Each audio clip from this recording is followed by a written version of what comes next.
I've known you for a long, long time, and interestingly enough, I booked him a long time ago. Your ex-double act partner and friend, still current friend, which is a weird thing. To think that you could have that, be in a double act, someone and still like them 30 years later. Phil Hammond is on in Bristol in a few weeks' time, on our next Thursday. Next Friday. Next Friday in a few weeks' time. I've got quite I've got a few podcasts to do before that one. Sorry. But that's when I first... the magic of podcasting. People don't notice. The first time I knew you guys was up from in Edinburgh, Struck and Die, double act. You were both medical. Were you students or were you qualified by the time? We you were qualified by then. Qualified. That's how I got into acting. So I did the Christmas shows. I did a Christmas show with Phil. We did our house jobs, which is the first job that you do. We did it in Bristol, French Hospital in Bristol, and then we just drifted apart and went our different ways. And then he phoned me up from Jersey about 3 years later and said, I've just done some stand-up. I said, what do you mean? What on? He said, well, medicine. I said, let's go to Edinburgh. And that was it. We just went to Edinburgh because you could then. So that's 1990. Yeah. So we did one show in Bristol and then we just took this show to Edinburgh and we played in the Royal Mile, in the Celtic Lodge on the Royal Mile at midnight with about 6 or 7 people. And then we lied to the press. We sent loads of things out. Letters to all the press saying that the General Medical Council were threatening to strike us off because of what we were saying in the show. It was a bit political and it was a bit of a medical review, but anyway. And that was it. And then Miles Kington did a piece on us in The Independent, and then there was a big feature in The Independent, and that was it. We sold out, and we did 5 years there. So, yeah. And then Phil and I, interesting the double act stuff, isn't it? It is. Because... It can be. And someone must have written a book about it. I'm surprised you haven't. But anyway, about I did try to write a sitcom about double act. Yeah, but okay. Didn't get to. Well, we fell out for about 8 years. We didn't talk. Did you? And we've just started talking again. Well, in about the last 3 or 4 years. In fact, I was doing a play in Bath in about 2011, and he contacted me out of the blue, and we hadn't spoken for about 8 years, and said, I'm coming to see the matinee this afternoon.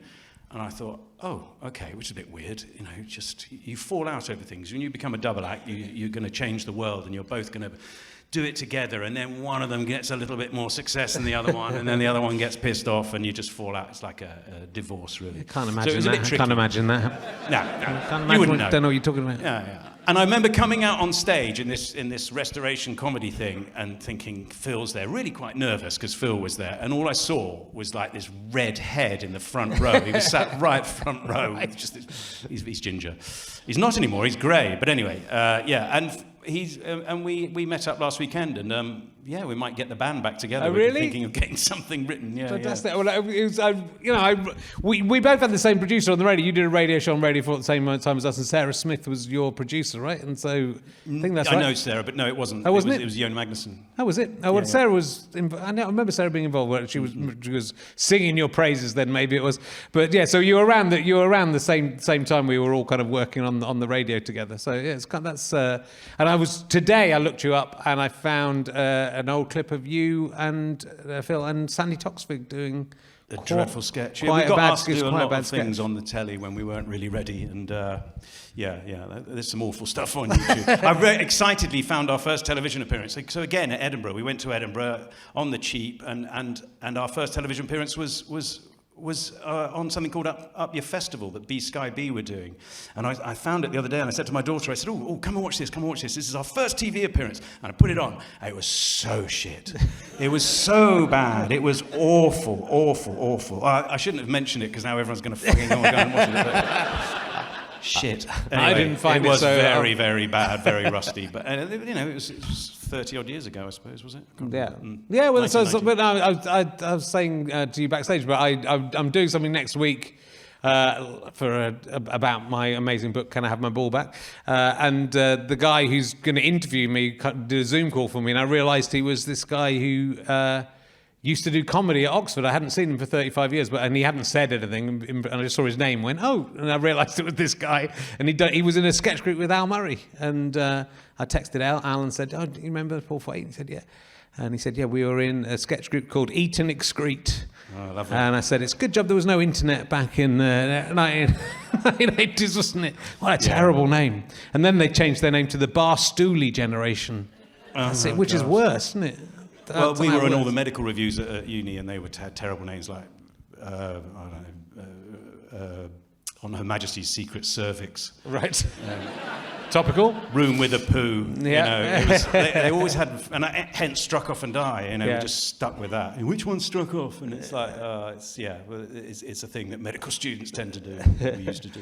And so, you were working like in medicine and not planning to become an actor until all of this, sort of the success from this? No, or so it just sort of happened quite.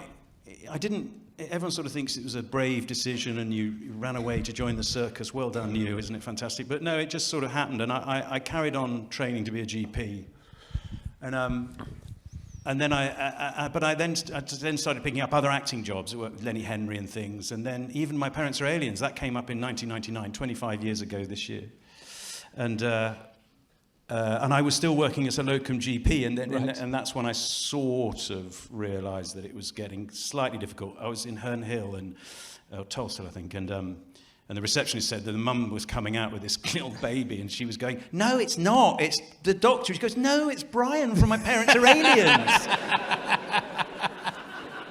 Oh, that's time to give up. And one of my very last surgeries was. Again, at that practice as well, and my first patient came in, and I'd stopped doing it because I was getting a bit rusty, but anyway, I wasn't doing enough. I was doing too much acting, too little medicine, and anyway, my last patient came in, and it was a guy, the first patient of the day, big list, and he said he was really ill. He had a terrible chest and a cough, and he'd been admitted to the hospital in King's the day before, but discharged himself. And I said, okay, right. And so I examined his chest, and he had fluid up to here. And it actually turned out he had TB. He was really quite unwell. And he was there with his wife, who was in a full burqa. You could only just see her eyes, and he was there. And you sort of get a bit angry sometimes, and then, because you're cross, because I know that's it. It's going to take me half an hour to sort this out and get this patient into hospital, and then everyone's going to be late, and my day's fucked. And so anyway, I'm sort of, oh, right, well, you shouldn't have discharged it. And then as things go on, half an hour later, I sorted it out, and he felt really bad, and I started feeling really bad. And I said, look, I'm sorry, doctor. I said, you must make sure you go down, you stay in, you're very seriously ill, you need to have this sorted out, they need to see what this fluid is. Yes, doctor, I'm sorry. I said, well, I'm sorry too, and I shouldn't have lost my temper, and I apologize. So it was all nice and great. And meanwhile, his wife had said nothing. She's just sort of sat there very quietly. Obviously, it was all a bit awkward. Anyway, there's your letter. Off you go. He said, okay, fine, thank you, good. I said, best of luck, and don't worry about it. No, it's fine, the time's fine. And just as he was leaving, his wife leaned over to him and whispered something in his ear. And then he said, sorry, doctor, my wife wants to know, are you Jeff from the Viscount Biscuit adverts?